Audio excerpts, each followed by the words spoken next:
Assalamu alaikum wa rahmatullahi wa barakatuh, ladies and gentlemen. Welcome to Aspire. My name is Sumaya Hassan. And for those joining us in today's audience, Assalamu alaikum wa rahmatullahi wa barakatuh. Bismillahir Rahmanir Rahim. Rabbi shrah li sadri wa yassir li amri wahlul uqdatan min lisani yafqahu qawli. So today we want to talk about how to develop a positive attitude. Sometimes we find that the difference between our ability to achieve what it is we want to achieve or not to achieve depends on the attitude. You may have two people faced with exactly the same situation, with the same resources, but getting two completely different results. And many times when you look at what was the difference, you may find it's just the attitude of the people. So how do we develop a more positive attitude, and why is it important? It makes you happier. It makes you more resilient to whatever challenges may be coming your way. It helps us have better relationships. And it increases your chances of success in an endeavor. At the end of the day, each of us know people who are always so positive, you want to be around them.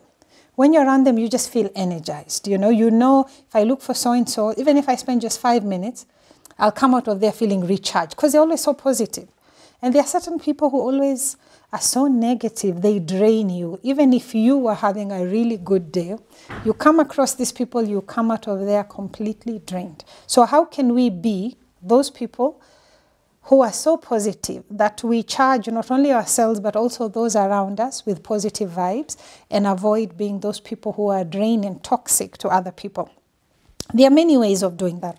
I want to share just a few today with those of you in the audience and the viewers also watching us at home. Number one, have a positive morning routine. Start your day right. What are some of the things we recommend you do? Start your day with salah, with Quran, and with adhkar. Yes? When you start your morning early, you've woken up for Fajr, you've done your wudu, you've done your salah, you've finished. Between you and shaitan, you're already 3-0. 3 in your favor, shaitan is down 0. Why? Because you've managed to beat those challenges of actually getting out of bed, doing wudu, and praying Fajr. Add your daily dose of Quran and then adhkar before you leave the house. Really, you started your day on a very positive note. And just make that part of it. Make that part of how you set your morning routine to help prepare you for the day ahead. And you don't know. Many times we talk to people, and I'm sure each of you has done that, the audience watching us as well. And you meet somebody and they're telling you a story of, oh my God, I almost had an accident today. You know, this almost happened to me. I don't even know how I avoided that. How you avoided that is probably the adhkar that you read in the morning, your evening adhkar, the sadaqah that you give, your du'as, your salat, and something is kept away from you. You cannot explain it, but in that split second, you just got saved. It is in all these things, you know. So help yourself, shield yourself from some of these challenges and negative things by starting your day with that routine of salah, Quran, and adhkar. The other thing that I encourage each one of us, including myself, to do in developing a positive attitude, carry the attitude of happiness inside of you. Don't wait for external things to make you happy. I will be happy when this happens. No, be happy anyway. And then watch the things around you behave in a certain way that actually feeds into your happiness and builds on that. So don't wait for something to happen for you to be happy. Be happy and watch how things around you happen. Test it and you will see actually a lot of times this is exactly how it happens. Yes? So happiness is not a situation. It's not a thing. It's a whole process, and underlying it is an attitude. You choose to be happy and you will see things that somebody else will stumble by and not notice. Because your mind was already positive, you notice it, and it just gives you that extra joy. Have an attitude of gratitude. Yes? Allah tells us, وَلَا إِن شَكَرْتُمْ لَأَزِيدَنَّكُمْ. If you are grateful, I give you more.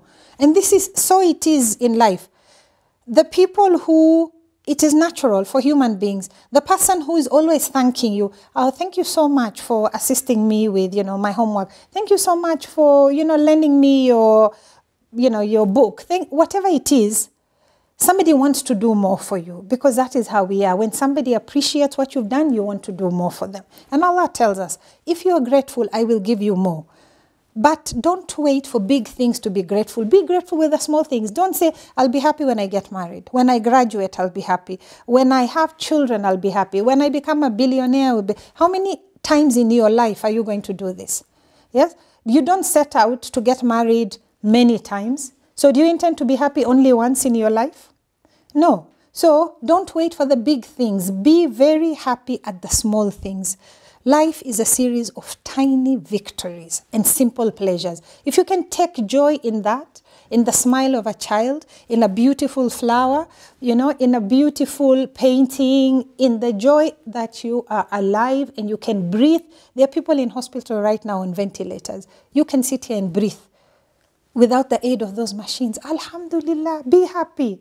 So be happy at the simple pleasures in life and watch the big pleasures coming your way. Smile. It is a sunnah to smile. And it is one of the most beautiful ways of creating a positive attitude. It's very difficult to not smile back at somebody who is smiling at you, isn't it? Have you seen somebody smiling and just they're stone-faced? It's not easy, isn't it? You may not even speak the same language, but just that smile, when it is genuine and is lighting up, a genuine smile will even light up somebody's eyes.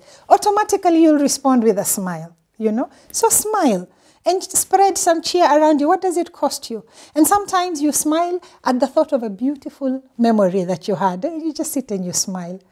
Or something nice you can appreciate, it makes you smile. So smile. It is a sunnah, and it was one of the ways to increase the positive chemicals in your body, like the endorphins, the serotonin, just from smiling. Make yourself feel happier, as opposed to feeling sad and actually getting yourself into a state. Smile. The other way to make yourself improve your attitude is to deliberately upload positivity to your brain. Actually think positive thoughts. Surround yourself with people who are positive, with people who exude positivity. Remember what the Prophet ﷺ told us, be very careful with the company you keep. If you spend time with a perfume seller, Rasulullah told us, they will either sell you some or you come out smelling nice. If you spend time with a blacksmith, they will either cover your clothes with soot or they will burn your clothes. And so it is with attitude. Who are you spending your time with? Positive people infect you with positivity. Negative people bring you down. And you'll find people who want to make you feel you can't do it. Maybe they tried something and it didn't work. Why do you want to do this? We had an experience recently. I'll share with you and the viewers at home. We went to the national park here, and we, as we were driving around, we had seen a lot of animals. We wanted to see some lions, and we bumped into, I think it was a game warden driving through the park, and we asked, are there any lions where you've come from? Because they'd been driving around. And the warden said to us, no, they've been loitering here the whole night. You'll not see any lions. And it was so final. You will not see. At that point, we could have made a U-turn and left. And we say to ourselves, why would you talk to somebody like that? Why don't you be positive? Just give somebody hope. Give somebody hope. And we said, we are going to continue on our journey anyway. In less than 5 minutes, we not only saw a lion, we saw an entire pride of lions. The lioness was on the hunt. She was there with her cubs. They passed so close to our car, we were barely breathing, Any false move, this lioness will be in the car with that's how close it was. And like 2 minutes earlier, somebody had told her, you'll not see anything. Just be positive. Surround yourself with people who are positive. And Islam tells us, have husnul dhanna, think good of a situation, think good of Allah. And Allah actually tells us that He is, it's a hadith, that He is to His servant as the servant thinks of him. If you think that Allah is merciful, you see mercy. If you think He's just strict, that's all you see. What you get is actually what you think. So upload positivity into your own brain. Innamal a'malu binniyat. Rasul sallallahu told us, every deed that you do, every action depends on your intention. And the beauty is, if you intend to do something good and you don't do it, you get a reward. If you do it, your reward is multiplied. If you intend to do something bad and you don't do it, you get a reward. I mean, really, why wouldn't we be positive? It's just rahmah and blessings all around us, isn't it? All I have to do is just think positivity, and there I am. I think good thoughts, already I have a mark against my name, you know. So really upload these positive thoughts at all times into your head and think positive things. Even when you're in the kitchen cooking, don't take that as a chore. Think a positive thought. Through my efforts in the kitchen, my family will get the energy to work hard, to pray, to help the community. Look at all those intentions. And you get the benefit of all of those just because you made that intention. As opposed to you going there every day, it's me cooking. It's like I don't have anything better to do with my time. You're still cooking, isn't it? But now filling yourself with negativity and losing a chance to actually achieve. Another way to improve our attitude is to take responsibility. We must stop being victims. We must stop being victims. Move into the positive attitude. I am not a victim. I am actually very much the driver. I am the actor in terms of this particular action. What do I want to do? I am not a victim. You need to move away from victim mode to actor mode. If Allah subhanahu wa ta'ala gave us the ability to choose between right and wrong, where in that narrative are you seeing victim? You have the ability to choose. Of course, choices have consequences, but you have the ability to choose. If you end up being late for a meeting, or there was traffic, really, sometimes that could be a valid excuse. Many times it just means that you left late. Yes, the exam was too hard. That teacher just wanted to fail me just because you didn't study hard enough. Take responsibility for your actions. The other way to improve the attitude is to remember that all this is for you.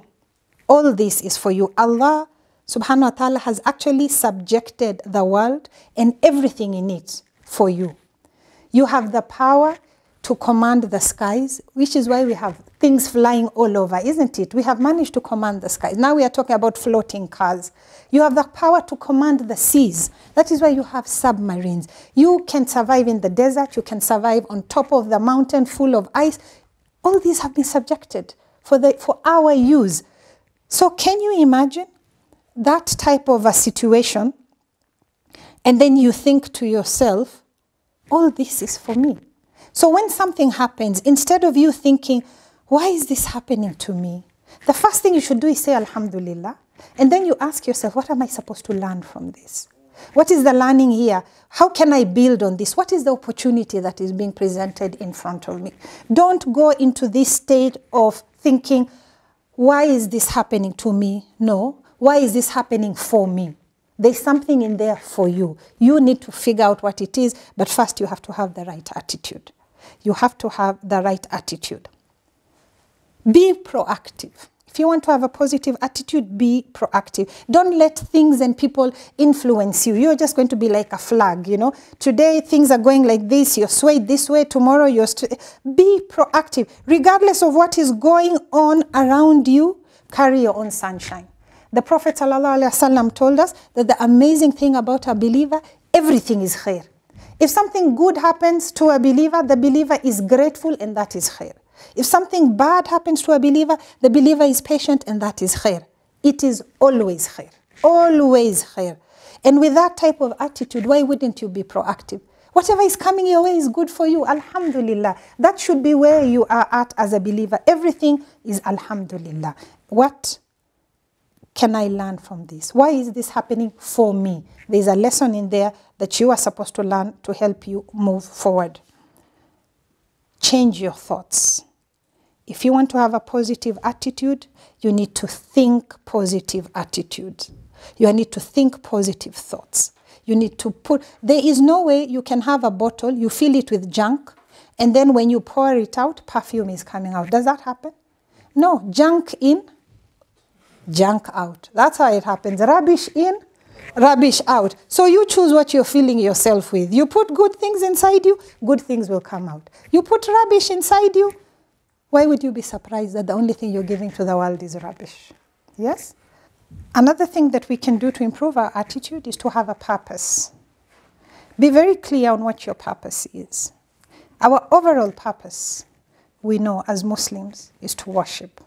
Allah told us, yes? وَمَا خَلَقْتُ الْجِنَّ وَالْإِنسَ إِلَّا لِيَعْبُدُونَ. I have not created man, I have not created jinns, except to worship me. So in everything we do, we seek to worship. That is our overall purpose, and we always stay focused on that. Yes? Now, the other thing we need to do as part of having purpose is to have a plan. What do you want to do in your life? And we know worship is not just prayers, it's through everything we want to do. So what is your plan? And this plan, you need to write it down, whatever it is. Don't have a plan just in your head. The ability to be more accountable when you've written things down increases. Write it down. Set targets. What are your targets? Make them time-bound, specifically. What are the time frames for this? And then also write down what will success look like. So don't just say, I want to achieve, without breaking down what is success. What will it look like for you to know that you have achieved? Write that down as well. The other thing you must then do is to track your performance. If you want this year, it is my intention that by the end of this year, I've bought a car, and you're not tracking closely the different milestones to help you do that, it will be December. That is your target. By then you'll have a car, but you haven't tracked in between. You lose 12 months or whatever the period is. So you track. Is it monthly? Is it every 2 weeks? Celebrate the successes. And remember, we said we celebrate tiny victories. The small things that you manage to do on your way to your big goal, celebrate. Of course, we say Alhamdulillah. We give sadaqah when we achieve, and we celebrate. You know, buy yourself something. Motivate yourself, you know. Share your success with somebody who will be happy that you're happy. Celebrate your successes. It could be something as simple as buying yourself a smoothie. You know, I had a really difficult assignment to do. I've managed to do it. Alhamdulillah. You know, celebrate your successes. Don't wait only for the big ones to celebrate. Key milestones on your way, celebrate. But that doesn't mean that every tiny little step that you make, you're out buying yourself smoothies. You probably will waste a lot of money and resources along the way. Celebrate milestones that actually add up to your bigger goal. So be honest as well when you're doing your celebrations. And I was saying about sharing your success with somebody who you know has an interest in your success. That doesn't mean everything you do, you put it on Facebook. It doesn't mean that. Rasul Sallallahu told us, Kullu dhi ni'matin mahsud, yes? Everywhere where there is a blessing, there will be somebody envying you. There will be hasad. So not every single thing you do, you're sharing it with the whole world. There you're also inviting hasad on yourself. So choose, who are you celebrating your successes with? It really isn't the whole world. It really isn't, yes? Yes, not all those people that have befriended you on whatever media platform you're on are actually happy when you succeed. That's the reality. So, okay, the other thing to do to help us improve our attitude is to focus on the good. Focus on the good. What is good in your life? What is happening in your life that is good? What is good in the lives of those people that you care about?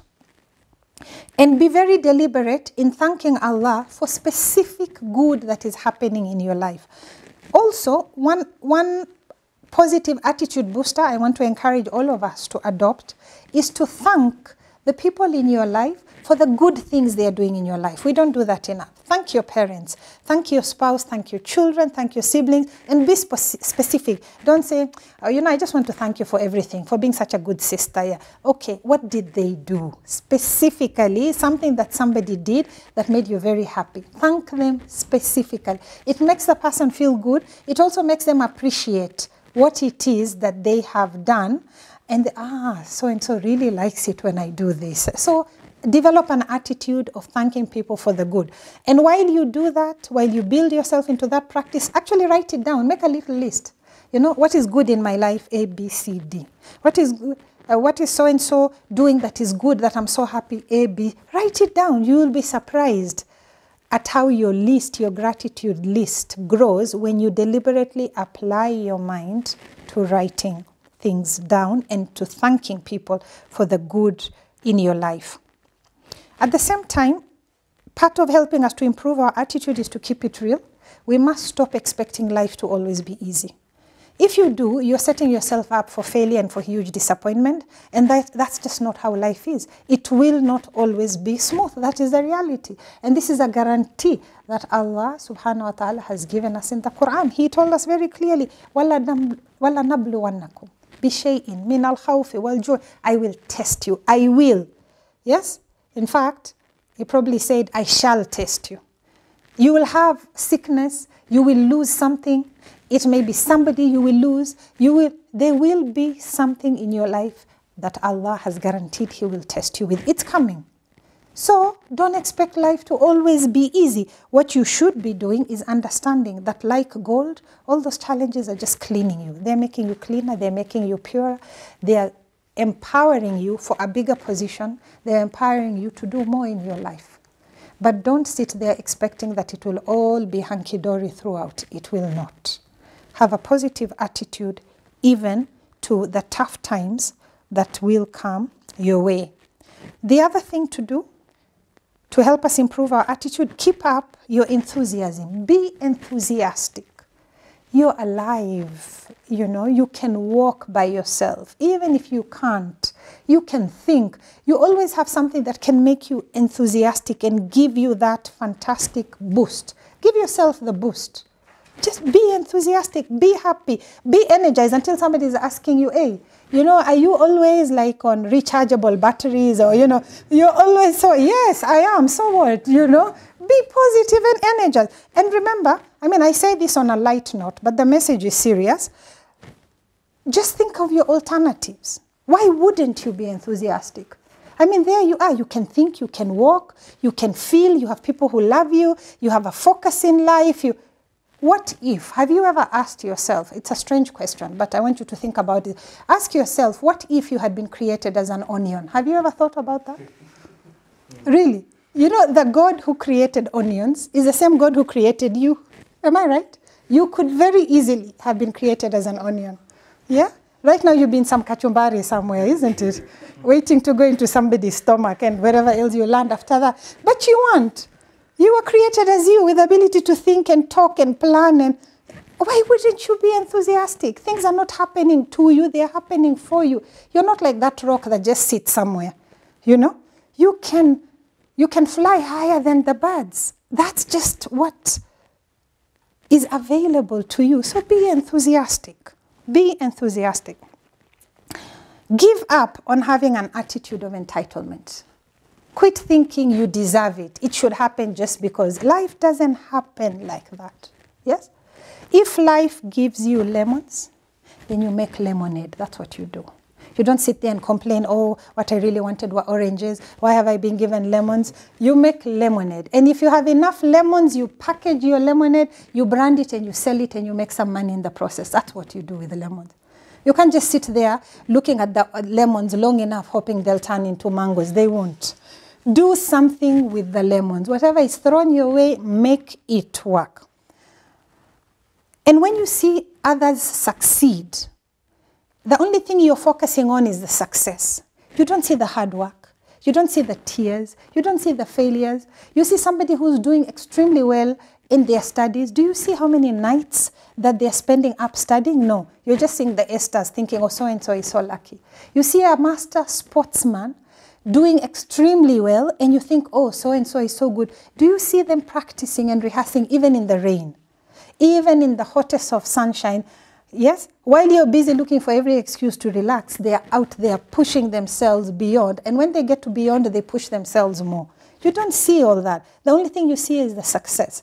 And it has been said over and over again, other than a very small minority of people who are exceptionally blessed, the rest of us, genius is actually more than 90% hard work. That's what it is. You hear people being called geniuses, it's hard work. They apply themselves, they apply themselves, they apply themselves when they want to, they apply themselves when they don't want to, even when they're tired and they feel really, I don't want to do this anymore, they still apply themselves. That is where genius lies, in your ability to work hard and to be focused and to be flexible in understanding if things don't work the way you want, you quickly adapt and you move on. You don't just sit there. Yes? When you fall, you pick yourself up, you learn the lessons you need to learn, you move on. being resilient. At the end of the day, it is not about feeling entitled. It is actually about going out and getting what you want because you are making it happen for you. The other thing that is very important for us to do is to visualize. This thing that you want, that picture of success, see it in your mind. Yes? See it in your mind. And take the example from the Quran where Allah paints such a vivid picture of Jannah. We even know how it is, isn't it? We know the rivers, we know the couches, the silk, the brocades, we know the fruits, we know all that. Yes? We even have a very vivid picture of hell so that we know what we don't want. So visualize in your mind in detail what it is that you want. See it before you get it. They say take the flight before you actually fly. See it in your mind to help you deliver, to give you the positive attitude to go out and get what you want. Limit your complaints. Don't be one of those people who's always whining about anything and everything, and then you wonder why your attitude is not positive. You always have something to complain about, yes? That just draws negativity your way. It is always something. If it isn't the person, it's the event. If it isn't the event, it's the thing. You need to move away from that and look at, if this is the situation, be very objective about what's happening. What do you not like? What do you want to change? Be positive so that even when you're giving criticism, it is constructive because you want somebody to actually deliver a solution that helps you and helps them. Rasul Sallallahu Alaihi Wasallam told us to always make excuses for somebody. Somebody didn't do what they were supposed to do, or maybe they fell sick. Maybe their child had to go to school on that day and they were called. Maybe their salary came late. Maybe make excuses. And we are told to make so many excuses. And at the end, if you're still blaming them, then first you need to blame yourself. You know, if I've made 70,000 excuses for you and I'm still blaming you, really, I need to relook at myself. Make excuses for other people and move on. Okay, the last couple of things I want to say, watch your words. If you want to have a positive attitude, speak positively. Move away from I can't, I won't. Even when you're saying no, say it positively. Can you come to my office today? Rather than the first thing being no, I'm busy. Yes, I'll come tomorrow morning because today I have something that I have to finish. Always start with positive. Even when it's a no, start with a yes. So that it is always positive when you're talking to somebody. And when you're talking to yourself, be positive as well. Change your own mindset from not being able to be positive to being able to be very positive even when you speak to yourself. At this point, we will be taking your questions and the questions of our audience here in studio. So who will start? My name is Hamun, and my question is, when is it okay to be sad? Sometimes if it gets so overwhelming that you really can't keep the positive attitude, does that show a lack of iman? Okay. My name is Maya Sathmani. I just wanted to know, what is the right age to start inculcating positive attitude in children? Can you start when they're very young, like toddlers, or do you wait until they have some sort of intellect, like intelligence to understand things? Thank you. Assalamu alaikum. Alaikum salam. My name is Ibrahim Abdurrahman. I would love to ask, how do you cope with you having the positive attitude and you living your own truth and not coming out as arrogant or prideful or the way most people perceive people, like, oh, so now he has decided to be on his own or do his own thing. So yeah, so how do you cope with? Because there are people that you cannot really avoid. For example, like siblings or relatives or even spouses. And some of them have a bad attitude towards one thing or another. So how do you cope with that and still remain proper to them and not be disrespectful and such? Thank you. Assalamu alaikum. Alaikum I'm Athman Abubakar. So, well, you talked about, always saying yes, saying that you shouldn't say I shouldn't, I can't. So, there are things that, you may want and that other person doesn't want, or someone is inviting you for something that you don't want to do. In such a situation, I'm guessing you should say no. Or how would you respond to that? What do you think is the next step from there? As in terms of always saying, starting with a positive something. Okay, let's start with those ones, and then we can take a few more questions. And viewers, if you do have your own questions or comments, please do send them to us through any of our social media handles streaming at the bottom of the screen. Hamoon asked, when is it okay to be sad? That's a very good question. When is it okay to be sad? It is one of the principles in Islam. We are told, La tahzan, inna Allaha ma'ana. Yes? Don't be sad. Verily, Allah is with us. Whatever it is that you're going through, whether it was the Prophet ﷺ in the cave, and things were very difficult with him, with Sayyidina Abu Bakr radiallahu anhu, and they knew the enemies were after them, and things were looking very difficult. All these very well-armed, wealthy Quraysh coming after them, and he says, La tahzan, inna Allaha ma'ana. Don't be sad. At every moment, Allah is with us. So there are some times that certain things will happen that will make us sad. That is true. You may lose somebody in your life, and of course you will feel sad. You may go through a situation that you've lost something else, or you're undergoing something very difficult that will make you sad. But remember the tremendous ajr that is there in sabr. The ayah that we spoke about earlier, where Allah says, وَلَنَبْلُوَنَّكُمْ بِشَيْءٍ مِّنَ الْخَوْفِ. As you go towards, the other bit of that, he says, وَبَشِّرِ الصَّابِرِينَ. Give glad tidings to those who are patient. Those are the people for whom all the treasures are, that when they are undergoing something that makes them sad, that is challenging them, they start with inna lillahi wa inna ilayhi rajiun. And that's not only about losing somebody. It is you being in a situation that is so challenging to you that you start by reminding yourself that in everything we come from Allah and to Him we go back. It doesn't mean you will not be sad, but it does mean that your attitude is right, that you accept this is a challenge, it is a test from Allah, and through how I will respond to this test, Allah has said that that is where the ajr is. So you're praying to Allah to give you sabr, to deal with it. You pray to Him to give you istiqamah, even to deal with the sadness that you pray to Allah. So we don't pretend that we don't get sad, but it is how we deal with the situation of sadness, so that we don't only stay there.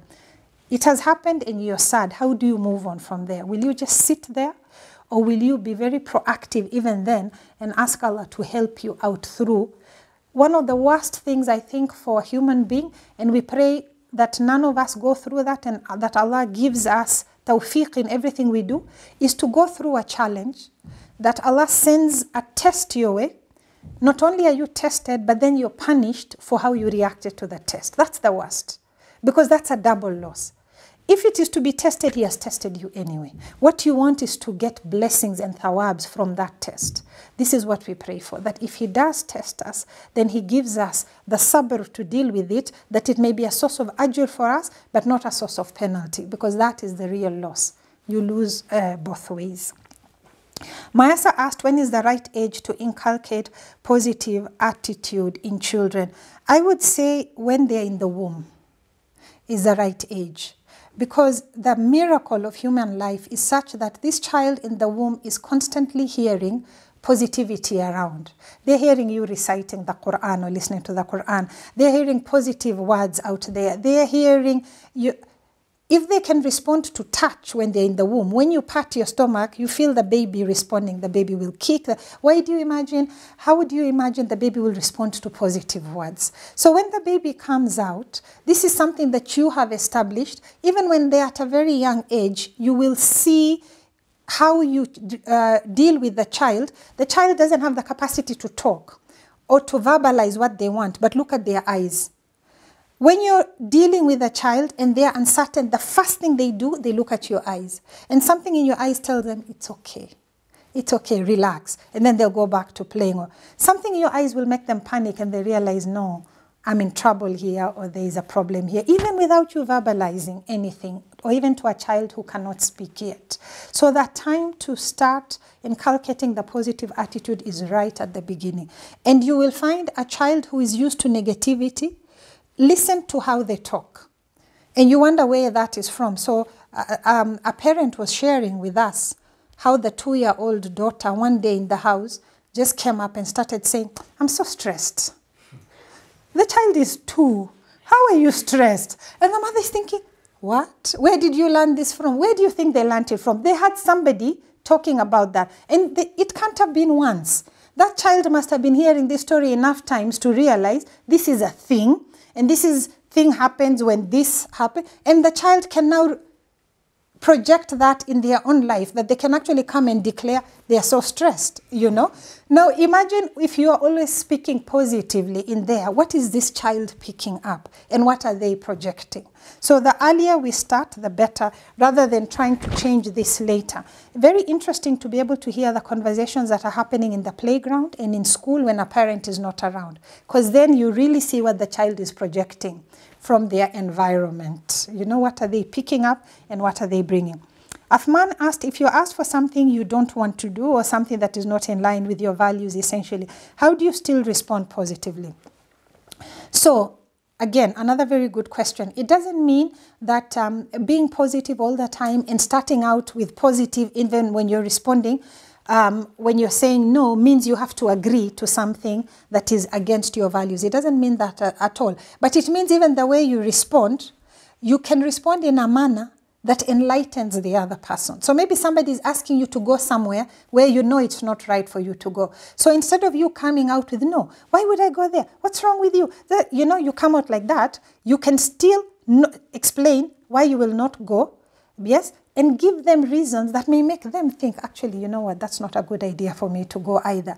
So in terms of being responsive, where it is something in conflict with your values, it doesn't mean you should say yes, but it means you may want to be positive in how you explain yourself and how you can be proactive for them to also see what opportunity there is in that, perhaps for their own self-improvement.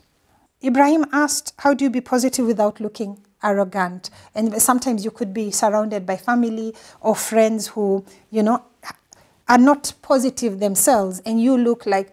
One of the things to remember when we talk about improving your attitude and being positive, it is really about what you are projecting on your inside. It isn't, in the first instance, about you maybe changing your walk. Because you're so positive, you're bouncing all over the place. You know, people are thinking, you know, this. It isn't about that. In the first instance, it may be reflected in that you walk with a bounce in your step, you know, that you've decided, by the way, today is my yellow day. You're in yellow head to toe and everybody can see I'm carrying my own sunshine. But more importantly, what you're projecting on the inside. When you talk to people, even those negative ones, you're dealing with them in a manner that is so positive, you will find almost invariably it will rub off. Almost invariably. When you deal with somebody, no matter how negative you are, they're just giving it to you so nicely and positive. It starts rubbing off. It starts rubbing off. At some point, you'll find yourself slowly actually changing even the way you respond when you deal with this person. Because no matter what negativity you're throwing their way, they're coming back to you positively. Then, okay, you know what? If you want to talk to so-and-so, this is how you approach. Slowly, you find even your own language in dealing with these people changes. So this is what I would advise. Be very positive in how you are engaging with them. And you will find through that, almost invariably, there will be a certain change that happens in that interaction. They may be negative when dealing with somebody else, but they know, you know what, when you're dealing with Ibrahim, yeah, you just better be smiling, you know, because they're just coming at you with this big smile, or, you know, there'll always be that thing. And it's hard when you're with people who are constantly down, but you do that hard work, you know, of being positive and always projecting that, you will start to see those results. You really will start. It's very easy to be the other way. When somebody is negative to you, it's very easy for you to allow yourself to be drawn down into that mud pit where you're all just, you know, very negative down there. But is that where you want to be? So you do the hard work of elevating them so that then you're dealing from that point of positivity. Are there any final questions before we wind up this show? Okay, thank you very much to all the audience here in studio. Thank you very much to all the viewers at home. We look forward to you joining us next week, inshallah, for another session of Aspire. Assalamu alaikum wa rahmatullahi wa barakatuh.